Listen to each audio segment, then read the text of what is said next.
ஸல்லல்லாஹு அலைஹி வஸல்லமின் நேசம் என்பது வெறுமனே அவர்கள் சார்ந்தது மட்டுமல்ல.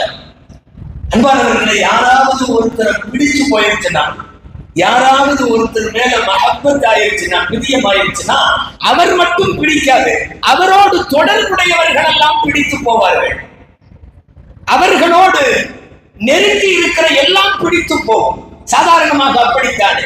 யாராவது ஒருவரை பிரியப்பட்டு விடுகிற போது அவர் அண்ணன் தம்பிகள், அவருடைய குடும்பம், அவருடைய உறவினர்கள் எல்லாம் யார் யாரெல்லாம் தொடர்புடையவர்களின் மீதெல்லாம் பிரியம் வருவது போல் நபிகளாரின் மீதான பிரியம்.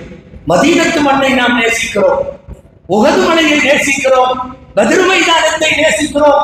நபிகள் நாயகம் ஸல்லல்லாஹு அலைஹி வஸல்லம் அமர்ந்த இடம், நடந்த இடம், தொழுத இடம், அழுத இடம், உட்கார்ந்த இடம், பேசிய இடம், நடமாடிய அத்தனையும் பெருமானாரோடு தொடர்புடைய எல்லாம் பிடித்து போய்விடுகிறது.